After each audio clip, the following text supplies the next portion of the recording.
welcome to Healthy Mothers, Healthy Babies, Healthy Communities, a program of the Missouri Boot Hill Regional Consortium, otherwise known as MBRC. I'm Valda Ford, a registered nurse and your host. It is such a pleasure to be involved with this program because MBRC is interested in decreasing vulnerabilities and making sure that every person has the opportunity to have great health, healthy babies, mothers, and communities. We do that by providing access to care, either through our case management program or directly through transportation to and from doctors' offices.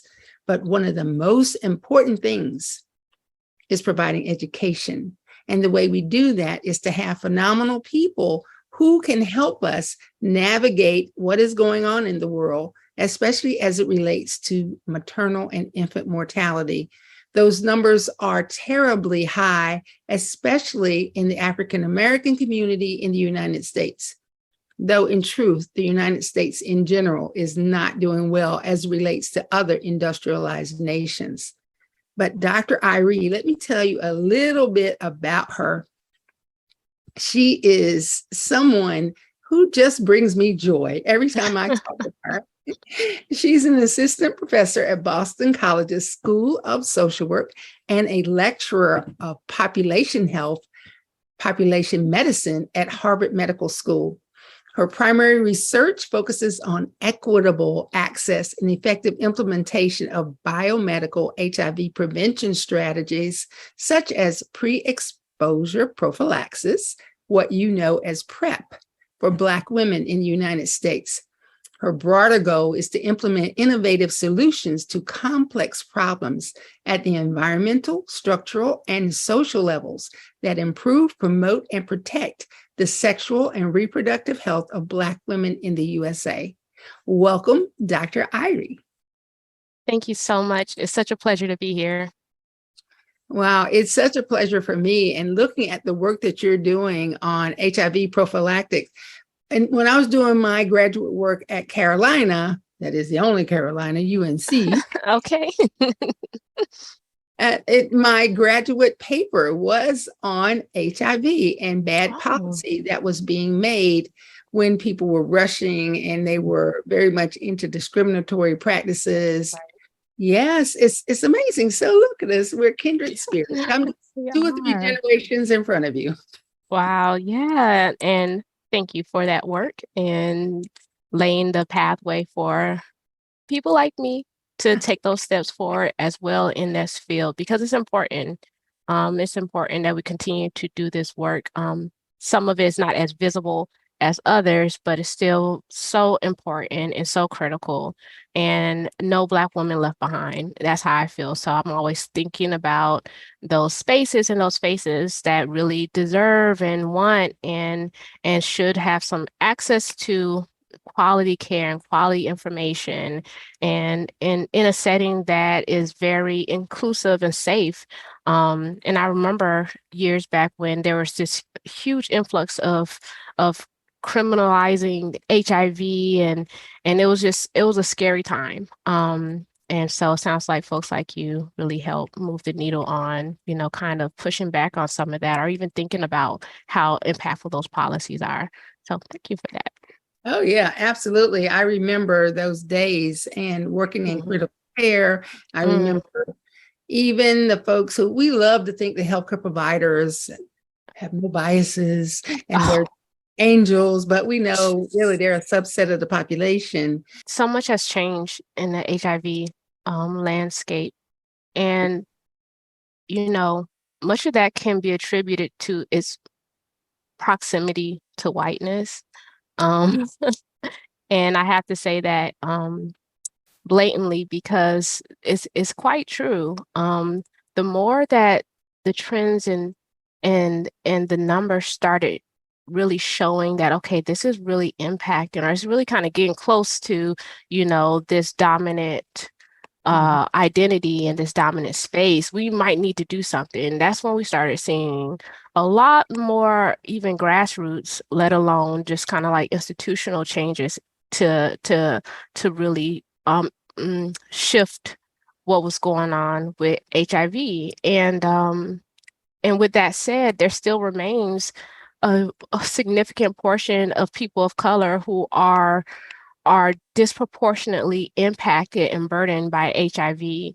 And that's only one slice of the larger scope of sexual and reproductive health, and another major slice of that being reproductive health and reproductive health outcomes and maternal outcomes that disproportionately impact Black women in the US, and how those numbers persist, perhaps because it's this distance from the dominant culture, and how we have to continue to fight and make clear how devastating it is. And it shouldn't have gotten to this point to where it raised national attention as it is now. Like, this is something we've been really struggling with for a very long time.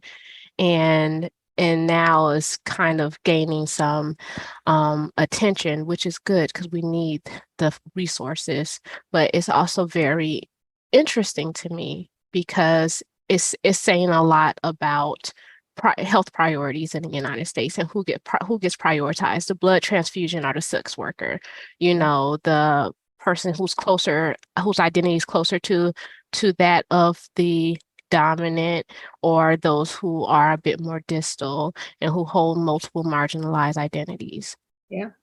Well, the interesting thing is when we look at health, there are typically three markers that tell whether a society is healthy, and that is whether their babies are born alive and live to the first year, how many years you have of healthy life loss, or at what age you typically become disabled, and how long you live in general. So in the USA, as you say, the dominant culture is typically living into their 80s. African Americans are more likely to be 60s and 70s.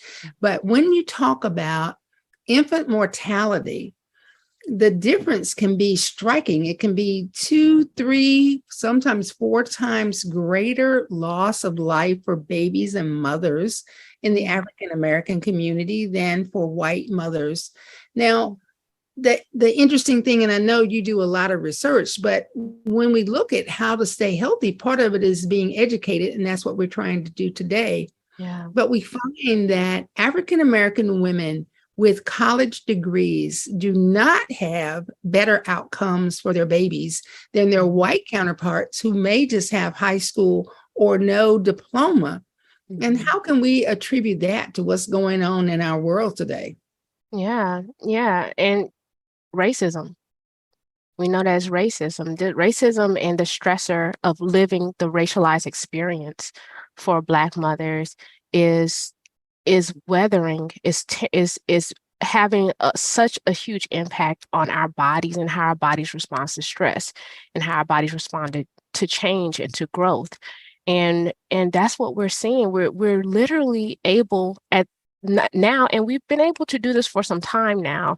There's been some great research out that really talks about how the environmental impact and the social impact of racism and how it impacts our health, and how we process stress and how our body responds to significant changes like growing a human being, and how those who are under significant stress, whether it's acute or this kind of slow build of stress, it has devastating outcomes in a lot of different ways. We might respond to the flu different because of that, let alone birthing a baby, So it comes down to racism or the racialized experience in the United States, and that's something no degree can protect you from.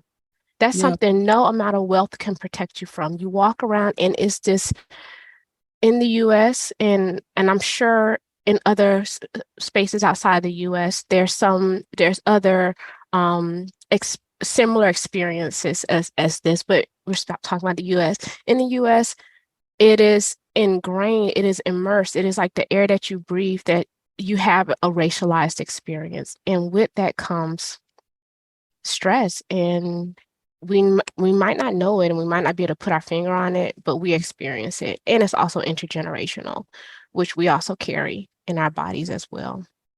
And that's really interesting because I had I say good fortune Having lived through the apartheid period in America, so realized Mm. segregation. I Mhm. grew up in North Carolina, and I went to segregated schools straight through the ninth grade. And then Mhm. in 10th grade, we were forced into an integrated situation, which Ooh, I got thoughts on this. I was just forced in. So we had a big reunion recently, and people came. Mhm. It was interesting to look at the difference in what was going on in those kids who came to that school, who already came from privilege, who already had everything going on. I remember being an honor student through the ninth grade. I was always number one or number two on the honor roll.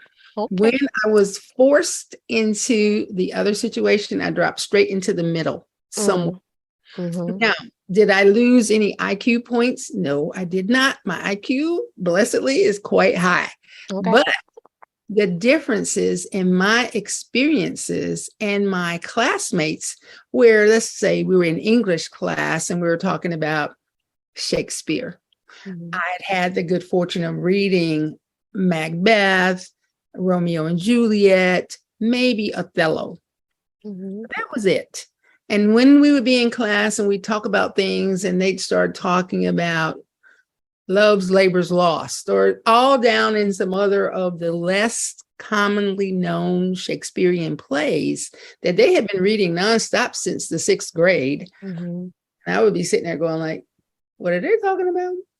Mhm. And so the books that they had access to, the transportation, the foods, all of those were different. And so looking at the kids who were no longer kids, who were grown-ups, who were grandparents, who were there, you could almost see the physical difference in what was going on with them. I've Wow. had ameliorating factors like I'm a registered nurse, I've educated myself, I know things to do, I know when I'm not getting the care that I need to get. I have learned how to stand up and say, no, sorry.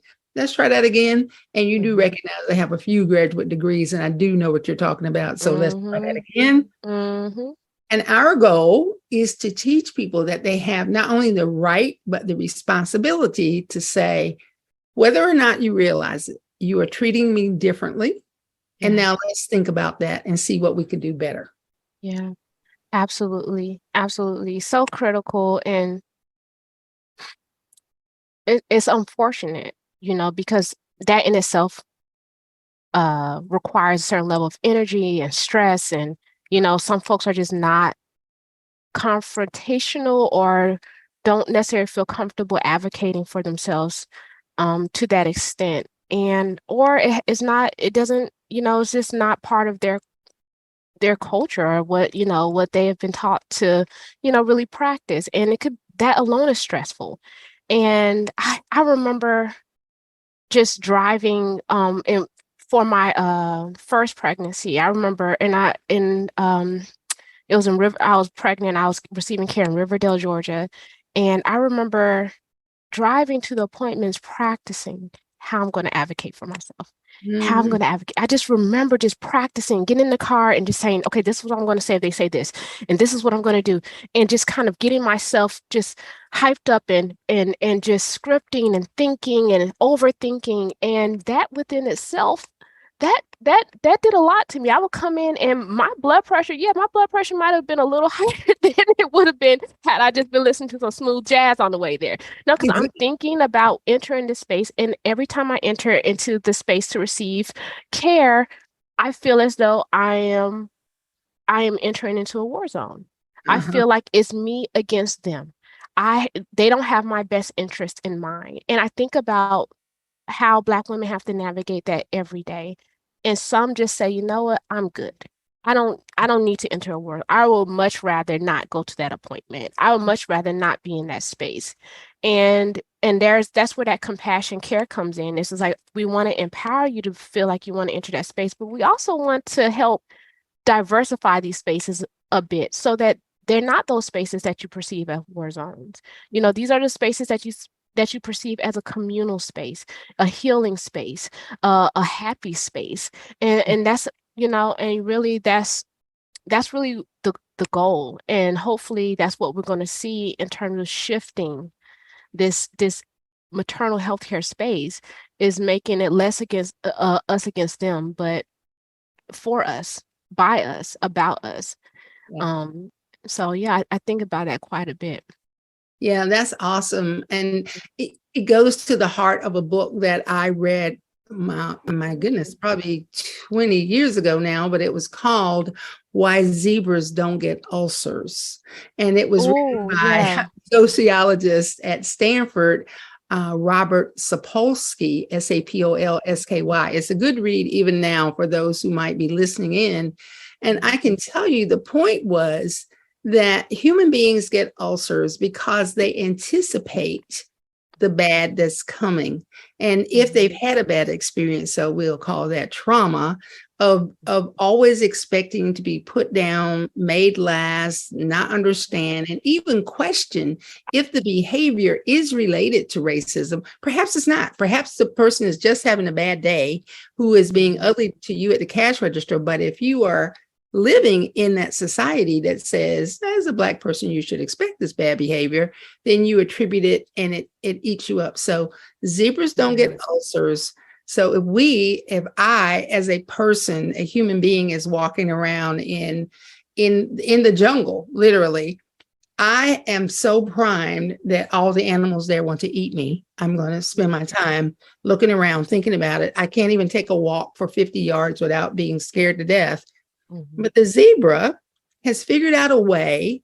They have their little circle around. They have some sentries going on. They're there eating their grass and whatever. And only if a certain animal comes up and approaches in a certain way, do they have any fear or worry.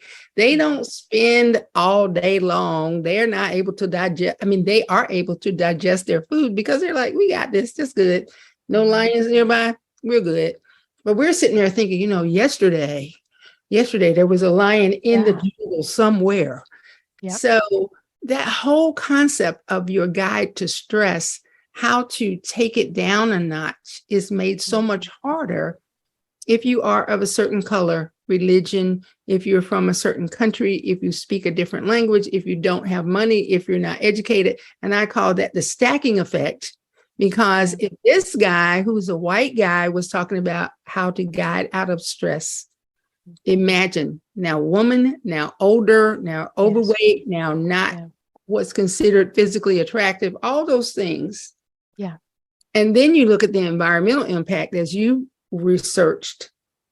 If you live in an area where there are pollutants in your area. As a matter of fact, I'm probably one of those that's going to be dealing with this Camp Lejeune lawsuit from all the benzene that was left in the water for 30, 40 years, because I was married to a Marine and down there and had 2 children with heart defects. So Mrs. Ford, wow. Yeah, absolutely. And that is so horrible. Consider that this was done to the people who protect our country and who would be of many different races. But the fact is, certain people are considered less important. Yes. Okay. Someone obviously knew that benzene was leaking for 50 years, 30 years at least.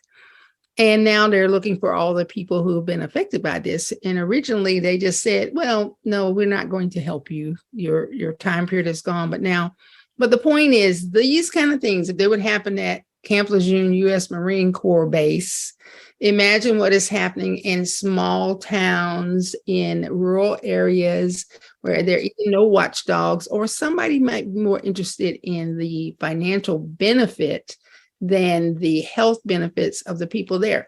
And how do you fight? You fight. You just get worn down. That weathering you talked about, it changes your cellular structure. It doesn't just make you sad and make your skin age. It changes your internal structure. How horrible is that? It does. It does. It's terrible. And it's also intergenerational, and it requires some deep healing. It really it requires some transformation. And that's why the work that we're doing and the conversations that we're having and the guests that you have and the platform that you have is so important, because transformation is incremental, but it happens. And this is the juncture that we're at. There's no turning back. We have to start changing this landscape significantly, because Black women deserve to have healthy pregnancies and birth beautiful babies and we deserve to be able to shift these life expectancy numbers. Like this is our rights as humans, and what we should be able to step into comfortably without feeling like we have to wake up every morning and fight for it. And that transformation is happening. And I'm just happy to be a part of it, even if I'm on like the margins of it at this juncture. I'm happy to be a part of it and happy to be able to see what I've been able to see for the short time. No comparison to your extensive and deep work that you've done in the field, but my small portion, what I've been able to witness is so important and so inspirational that I know that that we're trending in an important direction. And I'm gonna be a part of it. I'll be polishing up the bus, or I'll be driving the bus. I don't care. I want to be a part of that ride, and I'm here for it. And see, that's the important thing. It doesn't matter. And definitely you should not be diminishing what you have done and what you are doing. The fact is that each one of us takes a moment, who takes a year, who takes a decade to just say, okay, that's not right. Yeah. And whether you say it softly, whether you write an article, publish a blog, stand up waving a flag or a banner, it doesn't matter, because each time you influence the next person to say, so what I tell women who are not you, who are not as strong as you, who are worried about, when I go to the doctor and they say, we can only talk about one thing. Now, if I'm saying that I feel like my feet are swollen and, maybe I have constipation and my back hurts, and I don't have a lot of money, and I had to take off work, and I had to get somebody to drive me to the doctor's office, I don't want them telling me to come back for the next talk. I want to tell them what I need to tell them and not let the insurance companies dictate how long I can have with my provider. Yeah. But great providers, and this is what I tell people to do, take a little piece of paper and write down, here are the 3 things bothering me today. And you pass it right along over to them on their table. Then they are bound and have the responsibility to address those 3 things. Yeah. If they tell you that you need to come back, then you'll say, okay, well, I want you to put in my chart that I came and asked about that. So if anything goes wrong related to that thing they sent them away about, then that is problematic for them. And what I found is I've had women that come back to me and say, you know what, I told them, or I tell them to write it down, because you forget. You become intimidated, even as a registered nurse, even somebody who does this all the time. I become the patient and not the nurse when I walk in the room. And I am the vulnerable one in the situation, even with my education, even with my training, even with my power. There's a shift because of who I am. And they tell me, you know what? I gave them a note and they were saying, oh, the doctor said, well, thank you for telling me that. I'm glad. Would you have mentioned this? Or no, that crazy nurse, Miss Ford, told me to do. But I don't care. Okay. And they say, good healthcare professionals, the doctors, the nurses, the PAs will say, oh, okay, great. They may be solving a mystery by talking about those other 2 or 3 things that they would not have been asked about. Yeah. Wow. I love that. I love that. I love it. I mean, because it hits so many notes. And one of them is patient-led decision making, patient-led care, and also the grace of time. And what I especially love about it is that this is something that can be practiced before you enter the war zone. Yeah. This is okay. I know I have this appointment tomorrow, or I have this appointment this afternoon. Let me write down these 3 things while I'm in this kind of space, or while it's on my mind, because right now my feet are throbbing, and and it also helps kind of circumvent the idea of having to be confrontational and exercise this voice and everything that some people are just not really that comfortable with, and then the 3rd thing that I like about it, or the final thing, is documentation. Yes. And Okay, we need some document. It's like this is documented now. This is something. It's almost. It feels like it's been formalized, and that's so important in healthcare. For so many different reasons. And so I think I think it's brilliant. It's actually brilliant. I love that. Well, thank you. And I know there is something that you mentioned too, you're talking generationally. Hmm. There are those people who have been taught that whatever the healthcare provider says is the truth. You should never question them because you're not them. But I know we don't have a lot of time left, but I just want to say, what would you like to make sure that the people who are listening, whether they're providers, whether they're people who are going to be people in need of care, what do they need to know in order to make this better for us to have a more equitable setup? Yeah. I think what's important to know is that we're outgrowing our current model of care, and that's okay. And I think that maybe it's not maybe, I know that there's often a fear that's associated with like significant structural change. And providers and those who are seeking care and deserve care alike, I invite you all to step into a space where you can acknowledge that there are so many ways that we can provide quality care. And it does not always center the traditional healthcare model as we know it. And if everyone can kind of be much more comfortable with that idea and know that it's still quality care, including integrating more midwifery care in a lot of OBGYN settings, or actually supporting through insurance paid doulas, and also postnatal doulas, so to help mothers, as they are caring for their children afterwards and help reduce stressors, things of that nature that on a communal level in the Black community has significantly benefited us long before we started to or we were forced to kind of shift our focus to more traditional models of care. And I would say let's step out from under the thumb of traditional models of care and look around at what are some of the communal spaces that really have served us and give them an opportunity to provide us with a space of healing and a space of knowledge and a space of provision of quality care, and providers also respecting that space as well. And we know that health outcomes are significantly better when we integrate that into what we know as traditional. This is a great chance to integrate. It doesn't have to be either or. It could be either or. It doesn't have to be either or. But let's not leave these wonderful alternative models of care out of the conversation. They need to remain in the conversation for sure. Oh, well, thank you. Thank you. Thank you so much. I wish we just had days and days because I just love talking I to can you. come back. I will take you up on that.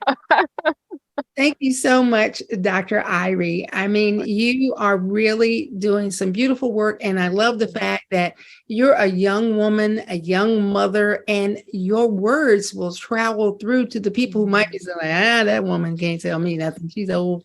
It takes us all as a village. And I know that you are just a main part of that village. And I thank you so much. Thank you so much for having me. I really appreciate it. Thank you for those kind words. My pleasure. And for those of you out there, if you are wondering how to get more information, go to mbrcinc.org, or you can reach out to me at Valda Ford at valdaford.com. Take care. Bye-bye.